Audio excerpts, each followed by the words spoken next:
प्राचीन काल में महर्षि मृकंडू जी और उनकी पत्नी मरुद्वती जी का हृदय गहन उदासी से भरा था। वर्षों बीत गए थे, किंतु संतान सुख से वे वंचित थे। उन्हें भगवान शिव जी की कठोर तपस्या करने को प्रेरित किया। वर्षों तक उन्होंने अखंड साधना की, प्राणों तक को कंठाग्र कर दिया। अंततः भोलेनाथ प्रसन्न हुए और उनके समक्ष प्रकट हुए। मृकंडू, तुम्हारी तपस्या से मैं अति प्रसन्न हूं, वर मांगो, उन्होंने कहा। मृकंडू जी ने विनम्रता से कहा, प्रभु, हमें पुत्र रत्न की प्राप्ति हो, यही कामना है। भगवान शिव जी ने दिव्य दृष्टि से देखा और दो विकल्प प्रस्तुत किए। आर्षिवर, मैं तुम्हें दो विकल्प देता हूं।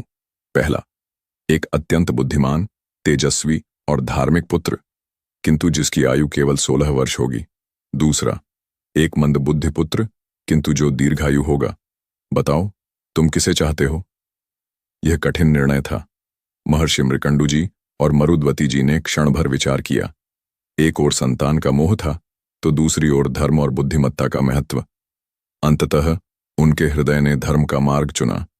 उन्होंने एक दूसरे की ओर देखा और फिर भगवान शिव जी से कहा, प्रभु, हम एक बुद्धिमान, धार्मिक और तेजस्वी पुत्र ही चाहते हैं, भले ही उसकी आयु केवल 16 वर्ष ही क्यों न हो।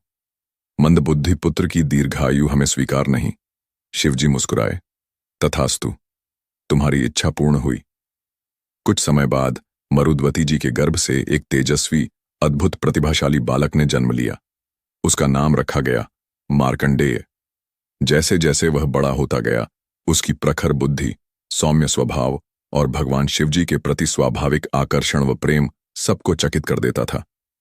किंतु माता पिता के मन पर उस नियति का बोझ हमेशा मंडराता रहता था।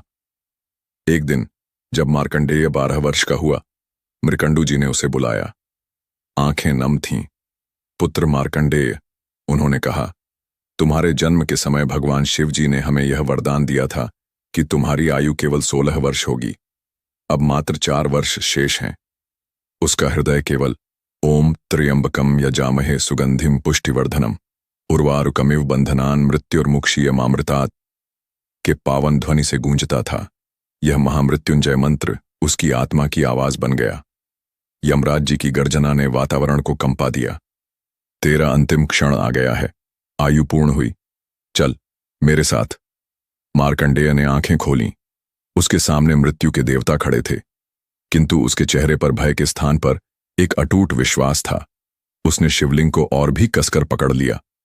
नहीं धर्मराज जी, उसने दृढ़ स्वर में कहा, मैं भगवान शिव जी की शरण में हूं।